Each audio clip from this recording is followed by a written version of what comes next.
Então, no domingo passado, meus irmãos, nós começamos a estudar o livro de 1ª e 2ª Coríntios sobre esse tema aqui, o que é o amor. Eu disse para vocês que estudaríamos a mensagem dos 2 livros em um domingo só, mas eu entendi por bem, no final do domingo de ontem, parar a mensagem no meio e continuá-la hoje, não é? E o tema dessas 2 mensagens, que foram escritas para a igreja que ficava nessa cidade, cidade de Corinto, em cima daquele monte havia aquele templo a deusa Afrodite, não é? E toda aquela idolatria voltada para o sexo, para a sexualidade. Havia em torno de 1000 homens e mulheres que se prostituíam cultualmente, eram prostitutas cultuais. E essa era a entrada da cidade, onde ficava o mercado. Corinto era uma cidade portuária, ainda hoje é. E nesses comércios, nesses mercados públicos, havia muita prostituição. A localização de Corinto, que vimos no domingo passado, também era estratégica para aquele que gostaria de chegar ao lado mais oriental da Europa, a parte sul da Ásia, e vinha da onde hoje seria a Áustria, ou a Suíça, ou a Itália. E essas pessoas, ao invés de fazerem uma volta lá embaixo no mar Mediterrâneo, eles atravessavam por esse istmo, esse braço, digamos assim, de mar que existe bem no meio da Grécia. Aqui não dá para ver muito bem, tem uma foto, dá para ver mais ou menos isso. Ainda hoje, alguns navios passam por esse istmo. Isso no passado era muito forte. E essa era uma cidade muito grande.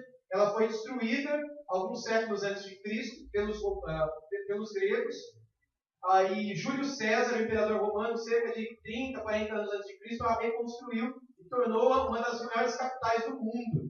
Roma era a cidade do Império Maior, mas havia as regiões-estados, as províncias romanas, e a Acaia era uma dessas províncias, e a capital da Acaia era justamente Corinto. A província era tipo um estado, tipo o estado de Minas Gerais, o estado do Amazonas. A Acaia era um estado que ficava no sul da Grécia. Corinto era a capital. E era uma cidade portuária, era uma cidade de muita idolatria, de muita imoralidade. O nome Coríntio ficou popular na língua grega, naquela época, como imoral. Uma mulher coríntia era uma prostituta. Toda vez que dizia ali que é uma coríntia. Isso se dizia em todo o Império Romano. Isso significava que aquela era uma prostituta. Ou uma festa coríntia. Mas não dá certo falar isso, Mas uma festa coríntia, ou corintiana, que seja, era uma festa imoral, voltada para a imoralidade. Isso era comum, Isso não tem nada a ver com certos times de futebol do nosso tempo, fique bem dito isso. Mas enfim, a gente viu também que a primeira parte do livro, da carta de Paulo aos Coríntios, ele trata das divisões que tinham lá dentro. Por que o tema é o que é o amor? Porque Paulo, para escrever para essa igreja, ele tinha em mente o seguinte: falta amor ali. Porque falta amor, eles estão tão divididos, estão com tantos problemas, com tantas coisas no meio deles, No versículo 11 do capítulo 1, a gente vê que algumas pessoas lá da família, da casa de Cloé, foram as pessoas que levaram a informação até o apóstolo Paulo e deixaram ele ciente de todas as contendas que haviam lá. Muito bem, eu disse para vocês, terminando no domingo passado, que as divisões que haviam lá em Corinto eram por causa da falta de amor. A gente viu no domingo passado muitas coisas, eu deixei só uma para vermos hoje. A gente viu que eles tinham um problema com relação a dons, vários dons. Um dos dons era o dom da profecia. Eles tinham um problema com relação a casamento, tinham um problema com relação a divórcio, tinham um problema com relação a recasamento. Eu falei sobre tudo isso no domingo passado. Paulo os exortando sobre todos esses assuntos. Eles tinham um problema com relação a galardões, recompensas. Eles tinham problemas com relação à identidade. Alguns se identificavam com Paulo, outros com Apolo, outros com Pedro, outros com Jesus. E a gente viu no domingo passado como aqueles que se identificavam com Jesus eram os piores de todos, Porque uma coisa é você se identificar com um homem e ficar dividido. Não, eu sou do irmão aqui, eu sou do irmão ali e eu não gosto dos outros. Outra coisa é você falar que é de Jesus e ficar afastado dos outros. Se você fosse de fato de Jesus, você não se afastaria e não teria um partidozinho só seu. Então os piores de todos eram aqueles que falavam: não, eu sou de Jesus, não sou de Paulo, não sou de Pedro. Enfim, Paulo exorta ele sobre isso também. De modo que a carta de Paulo aos Coríntios, as cartas de Paulo aos Coríntios, não possuem um tema problema só. Como a carta dele aos Romanos, aos Gálatas, que nós veremos domingo que vem, se Deus nos permitir. Coríntios não. O 1 Coríntios é um monte de temas. Um monte de temas dividindo essa igreja. Ele fala também sobre o serviço cristão. Fala sobre a ceia, que o pessoal fez naquela época como se fosse uma janta. Tem gente hoje que faz a ceia janta também. Paulo fala, ceia não é janta. Se vocês estão com fome, façam uma janta na casa de vocês. Cheguem na igreja cheios, né, de comida na barriga, porque a ceia não é comida e bebida. A ceia é a memória do corpo e do sangue de Cristo Jesus. Se alguém está com fome, come em casa. Paulo diz no finalzinho do capítulo 11 de 1 Coríntios. Muitos problemas. E um outro problema é o problema das línguas, que é um outro dom. E Paulo fala sobre elas em 2 capítulos. E eu vou falar um pouquinho disso daqui a pouco, antes de chegar à nossa conclusão. Mas antes de ir para lá, eu gostaria de mostrar para vocês como é que Paulo chegou até Corinto. Lá em Atos capítulo 18, antes então de entrarmos em Coríntios 13, em Atos 18, caso você queira me acompanhar, nós vemos o ministério de Paulo lá naquela cidade. Veja como é que Paulo conheceu esses irmãos. No versículo 1 de Atos 18 está assim. Depois disto, deixando Paulo Atenas, partiu para Corinto. E lá encontrou certo judeu chamado Áquila, natural do Ponto, recentemente chegado da Itália, com Priscila, sua mulher, em vista de ter Cláudio decretado que todos os judeus se retirassem de Roma. E Paulo se aproximou deles. Então, irmãos, lá em Roma vivia uma família, um casal chamado Áquila e Priscila. Eles eram judeus. Quando o imperador Cláudio decidiu expulsar de Roma os judeus, aliás, os judeus sempre foram um problema do Império Romano, né? Foi no ano 70 depois de Cristo que o imperador Tito destruiu de uma vez por todas a cidade de Jerusalém, e até hoje o templo não foi reconstruído. A cidade foi destruída totalmente no ano 70 depois de Jesus, e os judeus só puderam voltar para lá agora na década de 40, 1940 e alguma coisa. Ok? Durante 1900 anos aproximadamente, os judeus não viveram na sua terra. Eles sempre foram um problema. Sempre briguinhas, sempre guerrilhinhas. Os zelotes deram um problema muito grande para o imperador. E o imperador Cláudio decidiu expulsar de Roma os judeus que estavam lá. Aí eles tiveram que fugir do estado. E escolheram Corinto, que era uma grande capital do império, e foram para lá. Quando Paulo chega em Corinto, Paulo conhece Áquila e Priscila e começa a se reunir com eles. E a igreja na cidade de Corinto começa na casa deles. Essa igreja na cidade de Corinto começou na casa de Paulo, de Áquila e de Priscila. Paulo viveu durante um tempo com eles. Veja no verso 3. E posto que eram do mesmo ofício, passou a morar com eles e trabalhavam, pois a profissão deles era fazer tendas. Dos 3, não é? E todos os sábados discorria na sinagoga, persuadindo tanto judeus como gregos. Quando Silas e Timóteo desceram da Macedônia, Paulo se entregou totalmente à palavra, testemunhando aos judeus que o Cristo é Jesus. Enfim, aí Paulo apresenta aqui uma certa rejeição e algumas outras coisas mais que acontecem, não é, daqui para diante. Depois os irmãos podem ler esse trecho, não é, que trata do final da segunda viagem missionária de Paulo. Mas é assim que Paulo chegou até ali. Nesse tempo, Paulo evangelizou também muitas prostitutas. Prostitutas que foram para a sinagoga, que iam para a sinagoga e ficavam na região dos gentios e das mulheres, na região superior das sinagogas. Algumas pessoas que foram evangelizadas, prostitutas também publicamente, porque Paulo, quando esses 2 garotos chegaram, o Silas e o Timóteo chegaram da Macedônia, que ficava ao norte, Paulo se entregou totalmente, deixou de fazer tenda, deixou de trabalhar para se entregar totalmente ao ministério da pregação. E muita gente se converteu. No meio dessas pessoas vieram prostitutas também com a cabeça raspada. Porque as mulheres lá de Corinto, as mulheres coríntias, elas tinham as cabeças raspadas para serem identificadas como prostitutas. Quando alguém passava pela cidade, desejava adorar Afrodite e ia ao templo, ao culto, para fazer sexo com a mulherada lá, ou mulheres com homens que se prostituíam lá, eles identificavam essas mulheres pelo fato de elas terem cabeças raspadas. Aí essas mulheres se converteram e foram para a igreja com a cabeça raspada. A associação imediata que os coríntios faziam era: na igreja também há sexo cultural. Então Paulo, somente ali em Corinto, exige que essas mulheres coloquem um véu na cabeça, por causa desse contexto todo que está ali. Paulo explica que não é somente por isso, mas por causa também do respeito, por causa de uma certa relação que a mulher tem com o marido, por causa da questão dos anjos que nos veem e nos assistem quando oramos. Paulo amplia a sua pequena doutrina sobre o véu, colocando vários outros fatores aí. Mas o motivo principal era o testemunho para com os de fora. Aliás, testemunho para com os de fora é um outro problema que eu não mencionei no vídeo passado e menciono agora. A carne sacrificada aos ídolos. Paulo tinha problemas sobre isso ali também. Ídolos, prostitutas que se convertiam, pessoas que não entendiam muito das coisas, gente da cidade, da igreja, que tinha que comprar carne de porco, carne de gado, carne de outros animais, inclusive de unha fendida, que os judeus abominavam para tipo de carne, eram vendidas no mercado público. Havia dois tipos de mercado público na cidade de Corinto. O mercado, o açougue, das carnes sacrificadas e o açougue das carnes não sacrificadas. Qual vocês acham que era uma carne melhor?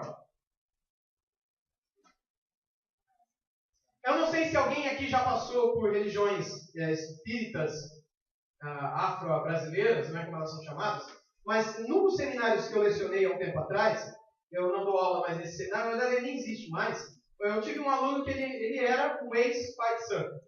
E esse ex-pai de santo, ele disse para a gente numa aula que todas as oferendas que ainda hoje são feitas, essas macumbas, né, como são chamadas, são feitas com o melhor. Não se põe ali um frango, ou uma farofa, ou uma maçã, ou uma pinga, ou seja lá o que for de péssima qualidade. Porque eles sabem que se assim o fizerem, eles sofrerão prejuízo, né? Sofrerão por causa daquilo.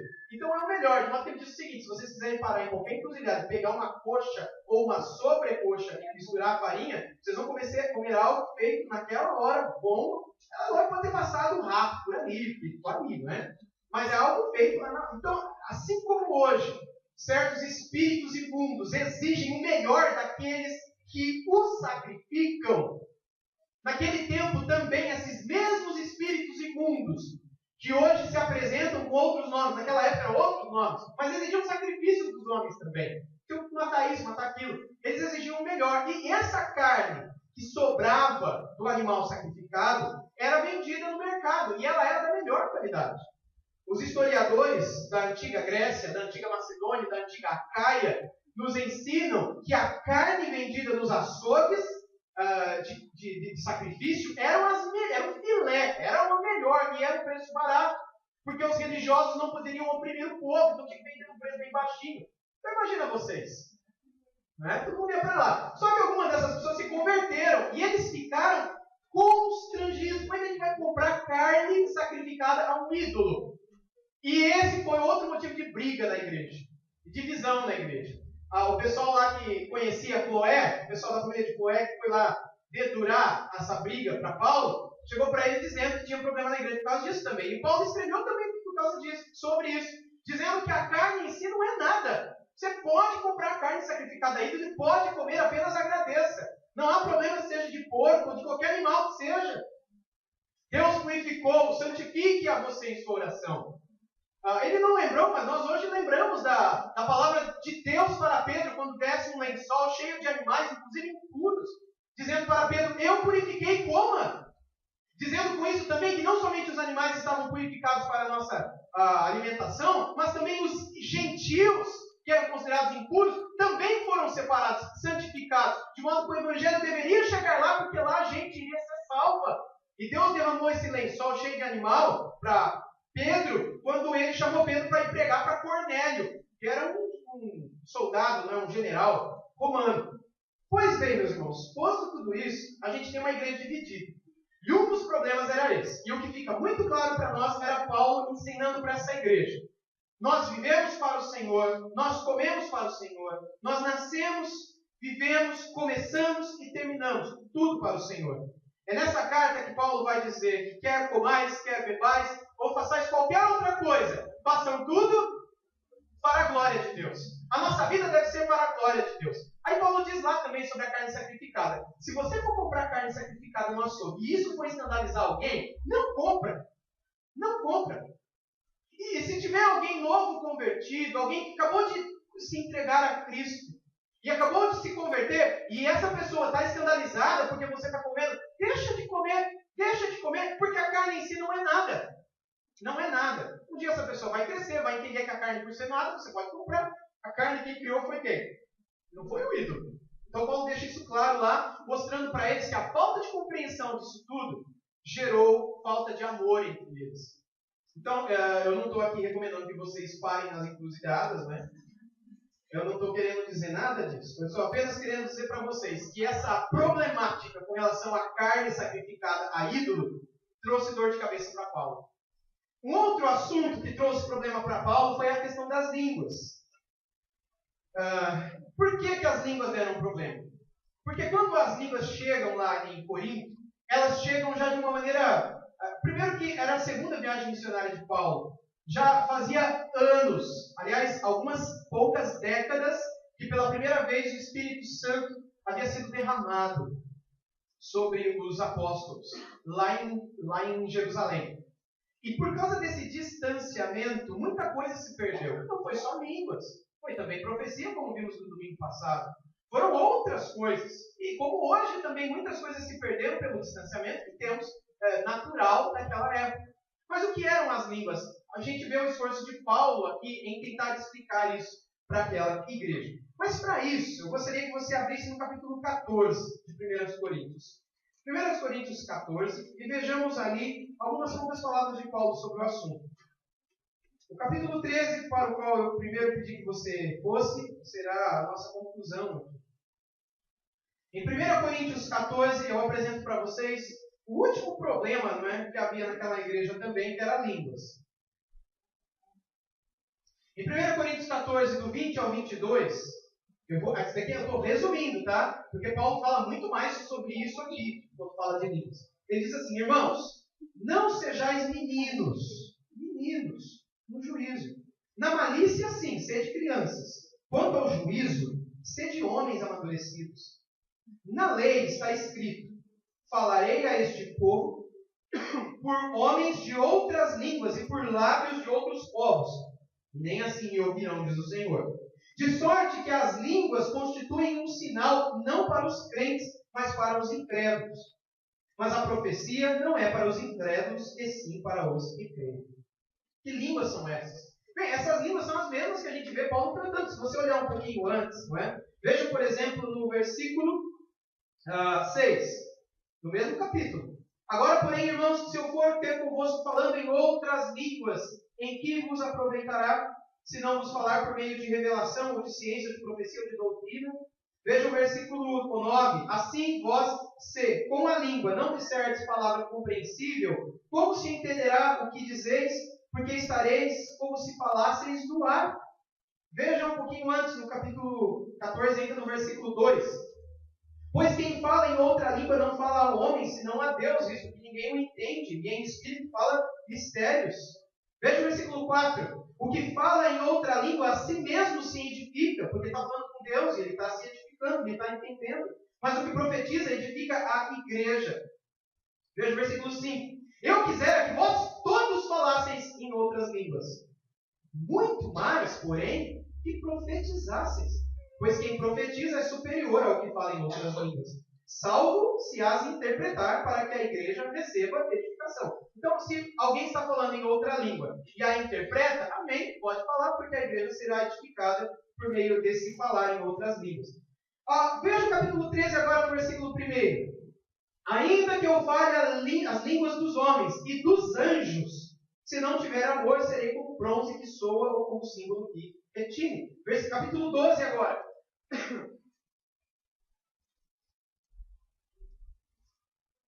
Versículo 4. Ora, os dons são diversos, mas o Espírito é o mesmo. E também é igualmente. E aí ele dá um exemplo sobre como é o corpo humano, assim é o corpo de Cristo. Cada parte do corpo tem a sua função, o seu dom, a sua utilidade. Assim também no corpo de Cristo, cada um recebe um dom para ter uma função, uma utilidade no serviço.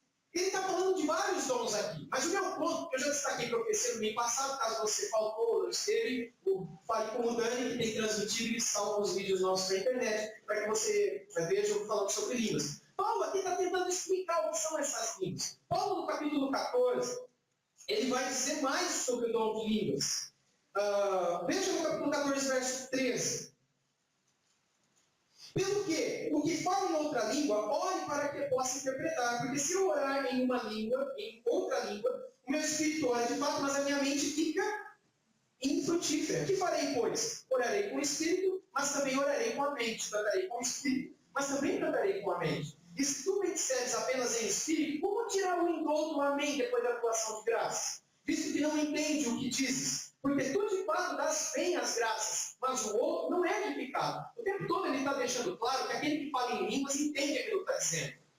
O tempo todo ele está dizendo. E mesmo quando ele diz no versículo 2 que com Deus fala mistérios, esses mistérios não é para ele, mas para aqueles com os quais ele está junto. Isso ele deixa claro no restante do capítulo, falando que ninguém o entende, a menos ele, apenas ele, porque ele é edificado. E olha, alguém só pode ser edificado por entender tal coisa. Ninguém é edificado por uma coisa que não entende, né? Isso, quem crê nisso são as religiões orientais com seus mantras, que por certas atitudes acabam se sentindo uma energia especial e são, de certo modo, transformados por aquilo. Ele continua dizendo o seguinte, a partir do versículo 26, que fazer, pois, irmãos, quando nos reunis, um tem salmo, outro tem doutrina, esse traz revelação, aquele outra língua, e ainda outra interpretação. Seja tudo feito para a edificação. No caso de alguém falar em outra língua, que não sejam mais do que 2, ou quando muito 3, isso sucessivamente, e haja quem interprete. Mas, não havendo intérprete, fique calado na igreja, falando consigo mesmo e com Deus. Ele dá mais uma orientação. Se for existir línguas na igreja, ele dá uma bagunça lá em Corinto, cada um entendendo de um jeito, cada um achando que era de uma maneira. Paulo deixa claro para aqueles irmãos que se surgissem línguas ali, e cada um deveria falar de uma vez, não deveria ser mais do que 2, máximo 3, cada um de uma vez, e deveria haver quem interpretasse aquelas línguas. Se não houvesse quem interpretasse, se eles quisessem falar tudo junto, que ficassem quietos. E que edificassem apenas a si mesmos enquanto falassem. É o que ele diz, é a palavra do Senhor. Aí ele fala um pouco sobre profecia, mas eu já falei domingo passado. E aí no finalzinho, veja o que ele diz no versículo 34. Conservem-se as mulheres caladas na igreja, porque não lhes é permitido falar, mas estejam submissas como também a lei o determina. Por que Paulo diz isso sobre as mulheres? Paulo não estava falando que as mulheres deveriam ficar caladas em toda e qualquer situação, porque o contexto não é esse. E eu espero que eu tenha deixado claro para os irmãos aqui ao longo desses 5 anos pregando, que um texto fora do seu contexto é um pretexto para a heresia. Um texto tem que ser olhado no seu contexto. Paulo está falando aqui sobre línguas, profecia, coisa anunciada. E nesse quesito de línguas, as mulheres não deveriam falar em público. É nesse sentido, não é que as mulheres não poderiam orar, não poderiam cantar, não poderiam ensinar publicamente, elas poderiam fazer todas essas coisas. Mas nessa questão da profecia como proclamação do Evangelho, né? Pregação em certas situações, né? E também com relação às línguas, a recomendação que Paulo dá aqui é essa. Conservem-se as mulheres caladas na igreja. Isso não se trata de machismo, isso não se trata de coisa daquela época, isso se trata da palavra de Deus em nossas mãos. Enfim, mas Paulo aqui nos dá uma dica. A dica é que essas línguas estão relacionadas àquelas línguas do Pentecoste. Como foram essas línguas do Pentecoste? Abram comigo em Atos 2, porque foi lá que tudo começou.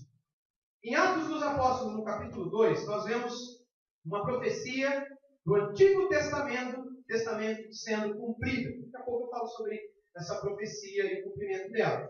Em Atos capítulo 2, versículo 1, diz assim: Ao cumprir-se o dia de Pentecostes, estavam todos reunidos no mesmo lugar. E de repente veio do céu um som, como de um vento impetuoso, e encheu toda a casa onde estavam assentados.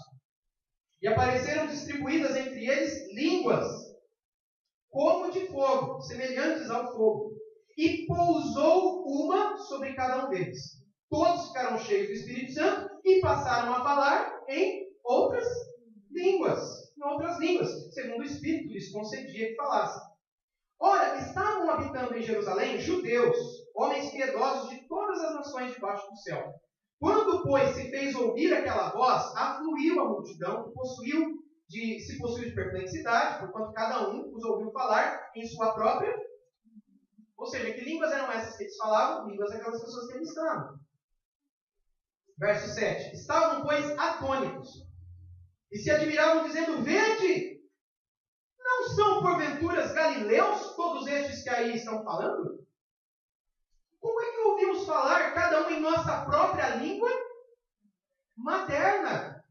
Qual era a língua materna? Ele diz as nacionalidades: partos, medos, elamitas, os naturais da Mesopotâmia, da Judéia, Capadócia, Ponto e Ásia, da Frígia, da Panfilha, do Egito e das regiões da Líbia, nas imediações de Cirene, romanos que aqui residem, tanto judeus quanto prosélitos, cretenses, arábios, como os ouvimos falar em nossas próprias línguas as grandezas de Deus? 16 nacionalidades, 16 línguas diferentes. Verso 12 e 13, todos atônitos e perplexos interpelavam uns aos outros. O que quer dizer isso? Outros, porém, zombando, diziam, eles estão tudo bêbados, estão embriagados. Porque você imagina você um árabe que ali estava, ouvindo alguém falar na língua, sei lá, dos cretenses, da ilha de Creta. Você não entendia nada, e essa língua enrolada lhe parecia um homem bêbado. Por isso que eles zombavam, como diz o verso 13, um dos outros, ainda está tudo bêbado esse pessoal aí, falando nessas línguas estranhas, línguas incompreensíveis, essas outras línguas. Mas aqui o texto nos deixa claro que essas línguas eram línguas que eles falavam naquela época. E esse evento, meus irmãos, não foi um evento único. Ele continuou a acontecer na história da igreja. O batismo do Espírito Santo e a manifestação das línguas continuaram. Vejam, por exemplo, no capítulo 10. Em Atos, no capítulo 10, nós temos Pedro evangelizando Cornélio. E Cornélio, após a pregação de Pedro, possuído do Espírito Santo, também fala em outras línguas ou em línguas estranhas. Abram, por favor. Lá no verso 45 de Atos 10, e os fiéis que eram da circuncisão, que vieram com Pedro, admiraram-se. Porque também os gentios, sobre os gentios foi derramado o dom do Espírito Santo. Porque os ouviam falando em línguas e agradecendo a Deus. E engrandecendo a Deus. Eles ouviram essas pessoas falando em línguas e engrandecendo a Deus. Isso daqui não foi algo diferente do Pentecostes. A associação imediata desse texto é com o texto do Pentecostes. E é curioso, meus irmãos, que essa manifestação de línguas só aconteceu quando tinha judeu presente. Daqui a pouquinho eu vou encerrar dizendo por quê. Agora veja o capítulo 19. É curioso que enquanto os judeus não subiam, especialmente os apóstolos, o Espírito não era derramado. Era necessário a presença desses judeus para que o Espírito fosse derramado. Como se fosse um sinal para eles.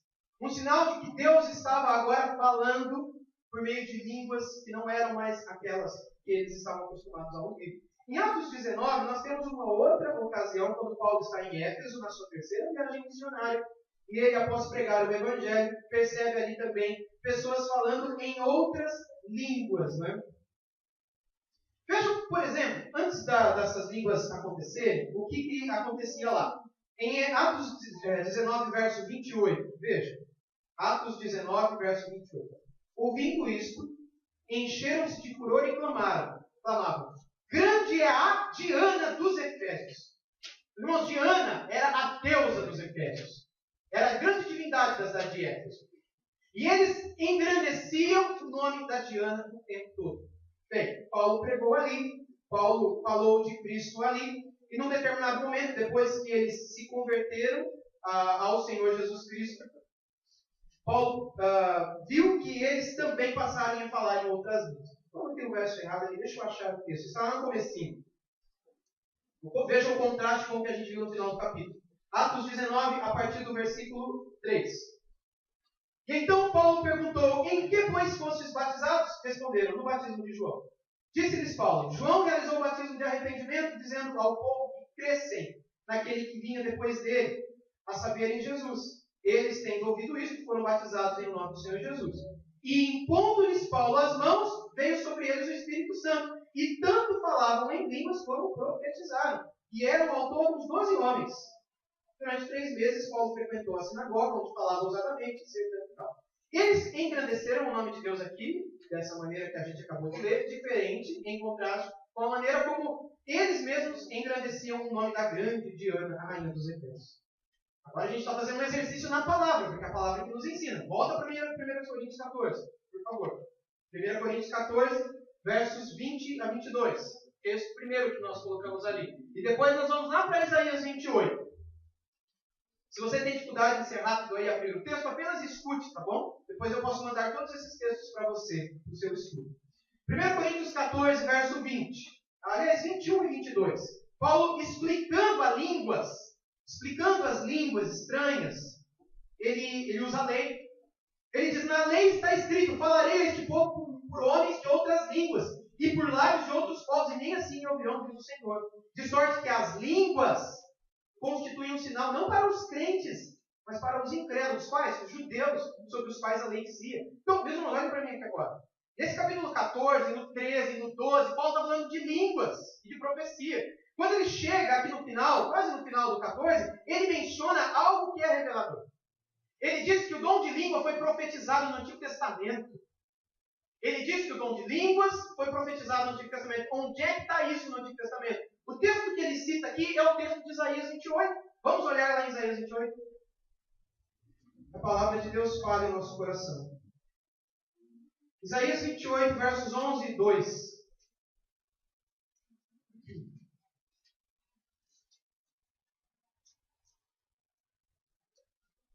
Isaías 28, versos 11 e 12. Pelo que, por lábios gaguejantes e por língua estranha, falará o Senhor a este povo, ao qual disse: Este é o descanso. Dai descanso ao cansado, e este é o refrigério. Mas não quiseram ouvir.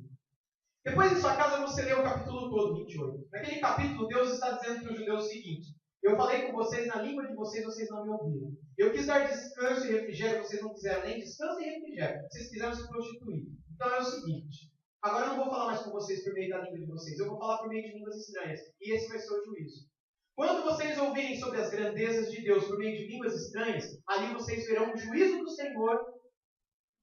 E o fato de Deus agora estar dando descanso para outros cansados, para aqueles que de fato estão cansados e que estão para além das bordas do povo de Israel. Aí Paulo, em 1 Coríntios, explica Isaías, atribuindo esse texto de Isaías a dom de línguas.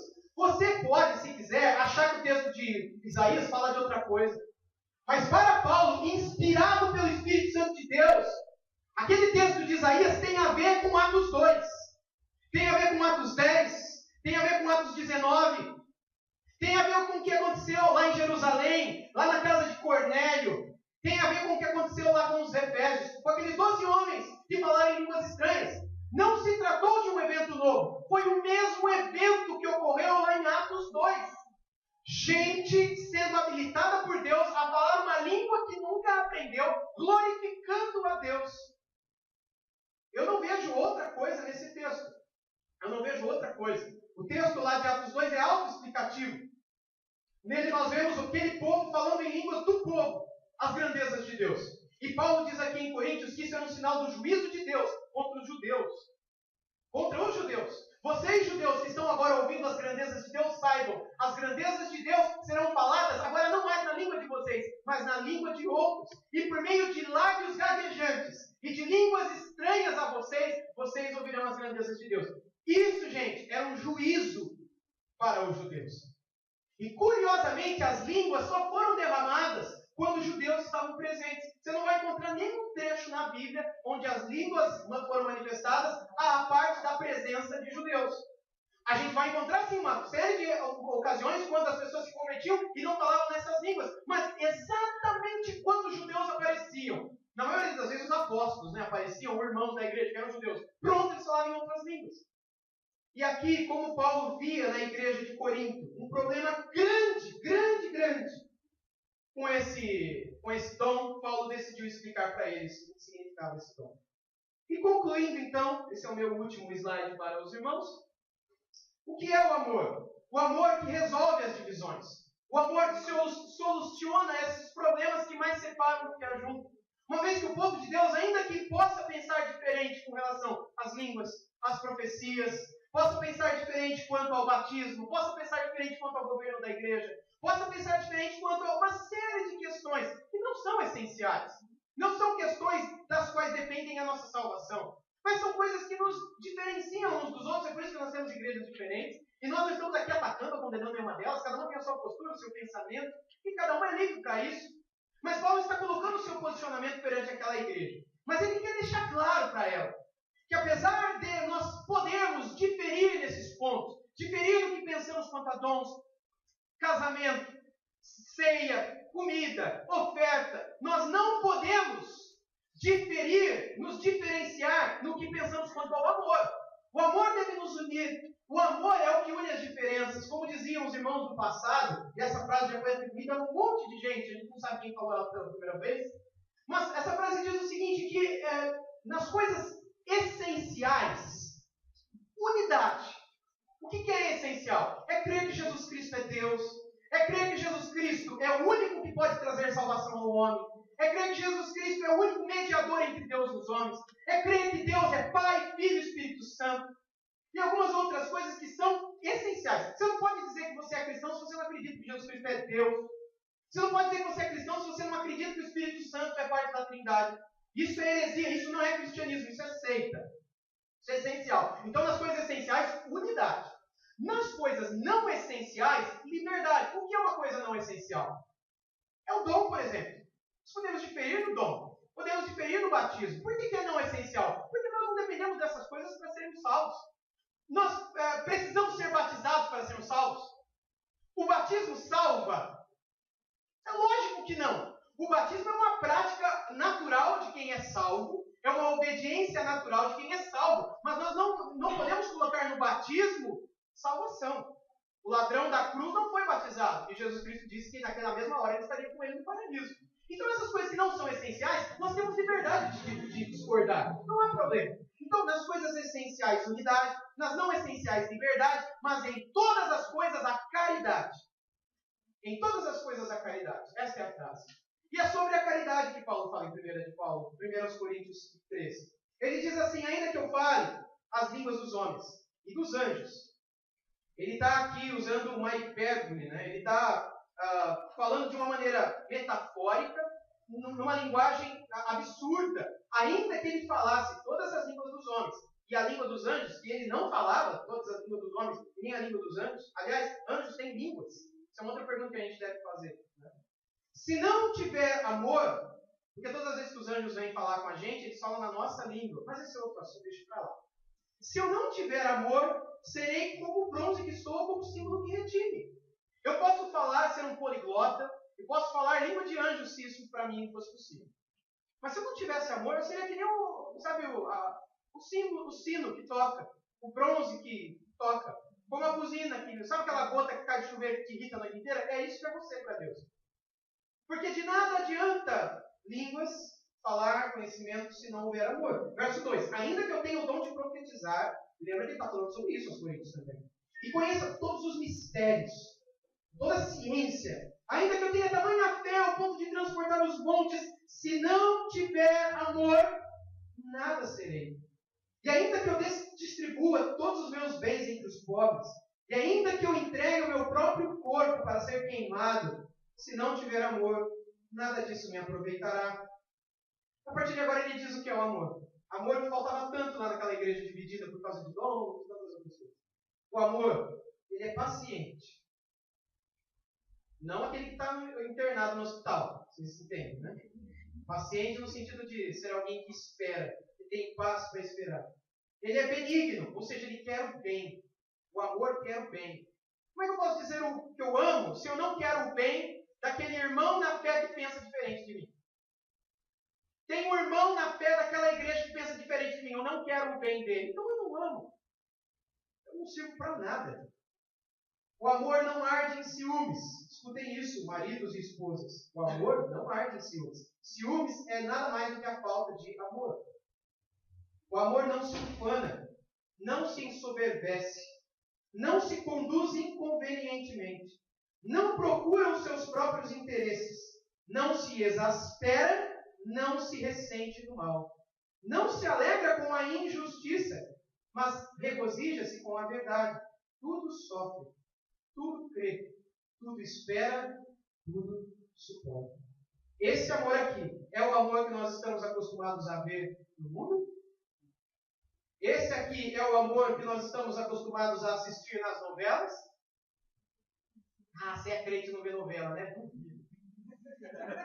Espero que não. Mas esse tipo de amor que a gente vê nos seriados, nos filminhos, você sabe. O amor que nós vivemos hoje é um amor da filáusia, ou filausia, né, como é chamado na filosofia. Da filautia, que é uma palavra grega que significa amor a si mesmo. Phila, de philos, que é amigo, né? E autos, altia de alto, meu mesmo. Então eu sou meu amigo, eu me amo. Então eu estou com essa mulher. Eu tenho outra. Eu me amo. Eu não posso viver sem mim. Então, o foco sou eu. Essa é a filausia. É pior que o egoísmo. É pior que o egoísmo. É um autocentrismo idolátrico. E até mesmo assassino. Ridículo. Ridículo. Porque a pessoa que se ama dessa forma, ela não vive no mundo real. Ela não vive nesse mundo.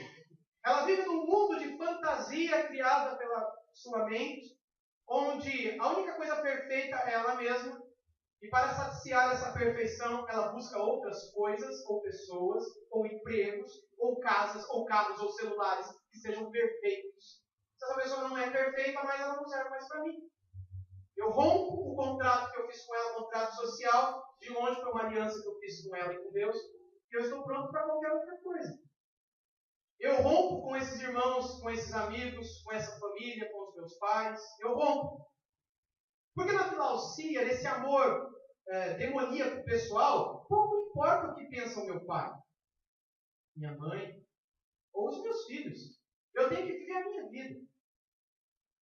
A filausia mata as pessoas. Esse amor a si mesmo é autodestrutivo, é ridículo e apenas aponta que o homem e a mulher que vive e nutre esse sentimento não vive no planeta Terra. Ele vive no mundo da Lua. Vive no mundo da Lua. Mas o amor não é assim. O amor, segundo Deus, ele é um amor paciente. Então, quando alguém erra, ele é paciente. Ele não é exasperado, diz que ele não se exaspera. O que é exasperação? Exasperação é aquilo que a gente sente quando a gente está para vir para a igreja e a gente está atrasado e tudo já começou. Isso é exasperação, sabe exasperação? Você tem que sair para ir para o trabalho e o café não está pronto e você nem escovou o dente. Aquela situação. Exasperação. Que você chega no sapato, no trabalho com o sapato de cada par, né? Uma sobrancelha para cima, outra para baixo. Enfim. Você chega por causa dessa situação de exasperação. O amor não é exasperado. Ele espera. Ele não se conduz de uma maneira inconveniente. E ele nem age em ciúmes. O ciúmes, ele pode ter vários níveis. E há um nível pequeno que é saudável do ciúmes, que é o zelo. O ciúmes como zelo. Como querer bem a alguém. Mas esse querer bem a alguém, ele pode extrapolar os limites da sua permissão e se tornar pecado. Que é quando ele arde em ciúmes. Assim como a ansiedade, num nível inicial, é natural. Mas quando ela atinge níveis grandiosos demais e intensos demais, ela se torna um pecado, como Jesus ensinou em Mateus 6 e Paulo em Filipenses 4. A ansiedade pode se tornar um pecado. A ira também. A ira, numa certa medida, ela não é um pecado. Irai-vos, não pequeis. A ira pode não ser um pecado. Mas dependendo do nível, da intensidade, do tamanho dessa ira, ela pode se tornar um pecado. A mesma coisa para os ciúmes. Ciúmes, num certo sentido, é um zelo e um querer bem. Mas ele pode crescer a tal ponto de matar você, seu casamento, a pessoa, os filhos, quem ama você. Então, o amor como visto pelo mundo é diferente do amor como visto por Deus. E esse amor não deve ser apenas analisado no contexto da família, mas em todos os relacionamentos. Paulo, em 1 Coríntios 13, não estava falando para famílias. 1 Coríntios 13 não é um texto para ser lido no casamento. 1 Coríntios 13 é para ser lido para irmãos e irmãs na fé, que estão tendo dificuldade de caminhar junto, simplesmente pela falta de amor. Esses princípios podem ser aplicados num namoro, num noivado, num casamento? Claro que pode. Podem. Mas, acima de tudo, eles são o norte de Deus. Para como é que nós vamos caminhar como igreja. Nós caminhamos amando dessa maneira, cientes de como o verso 8 diz, que o amor jamais acaba. Mas havendo profecias desaparecerão, havendo línguas cessarão, havendo ciência passará, porque em parte conhecemos, em parte profetizamos. E aí lá no finalzinho ele diz, no verso 13, agora pois permanecem a fé, a esperança e o amor. Porém, estes três, porém o maior destes é o amor. E ele começa o 14 dizendo, segui o amor, persegui o amor, casse. A palavra grega usada ali é a palavra para caça. Como aqueles homens que saem do Pantanal para caçar capivara, ou em outros rios aqui da nossa região, casse o amor. Vá atrás do amor. Persiga o amor, porque ele não está dentro de você. Creia nisso. O amor, naturalmente, humanamente falando, não está dentro de você. O que está dentro de você é tudo aquilo que é o oposto do amor. É o egoísmo, é a vaidade, é tudo aquilo que não é amor. Mas persiga o amor que vem de Deus. Como é que eu sei? Como é que eu identifico o amor que vem de Deus? Eu identifico o amor que vem de Deus olhando para a maior revelação do amor de Deus, que foi Jesus Cristo. Em Jesus nós conhecemos o amor perfeito de Deus. Jesus Cristo nos ensinou a amar, estando com pessoas, decidindo conviver com essas pessoas. Ó raça de víboras, até quando? Mas ele não abandonou, ele esteve, continuou com elas. E mais, deu a vida dele por elas. Ainda que ele não concordasse com elas. O amor não abandona. O amor permanece junto, persevera junto. E é capaz até mesmo de dar a vida por aqueles que são contrários a ele. O amor de Jesus nos é demonstrado também no fato de ele ter nos perdoado. Ele decidiu nos perdoar, ele não quis nos perdoar. Não houve um sentimentozinho barato no coração de Jesus dizendo: ah, como eu amo esse povo que só me odeia, esse povo que só me maltrata, que só blasfema. Não, ele decidiu nos amar. O amor que vem de Cristo também é uma decisão. Nós aprendemos no perdão dele que ele nos perdoou porque nos amou, não porque sentiu vontade de fazê-lo, mas porque decidiu fazê-lo. Ele nos amou, ele nos envolveu, como o profeta Oséias disse, com os seus laços de amor, e nos trouxe para junto de si e começou a nos abençoar ali, a cuidar de nós ali, a nos perdoar, a nos tolerar e a decidir conviver conosco numa relação de família, de pais e filhos, por amor. O amor de Cristo por nós é paciente. O amor de Cristo por você é paciente. Você acha que Deus tem que ser paciente com você? Ou ele não precisa ser paciente com você? Se Deus não fosse paciente conosco, onde estaríamos agora, meus irmãos? Onde estaríamos agora? Nele nós vemos como devemos amar. Nele nós aprendemos como devemos viver. Nós vemos no amor dele o quanto ele decidiu não apenas nos amar, não apenas nos perdoar, mas vir morar conosco e transformar a nossa vida cada dia mais. O amor de Cristo é o grande exemplo que Paulo tem a dar para os coríntios. É olhando para Cristo que os coríntios aprenderiam como amar. E eu encerro aqui dizendo para os irmãos que é olhando para Cristo também que nós aprenderemos como amar. É olhando para Cristo que vocês, maridos, aprenderão a amar suas esposas. É olhando para Cristo que vocês, esposas, aprenderão a amar seus maridos. É olhando para Cristo que nós, filhos, aprenderemos como amar os nossos pais. Porque Cristo foi filho e amou e obedeceu ao seu pai.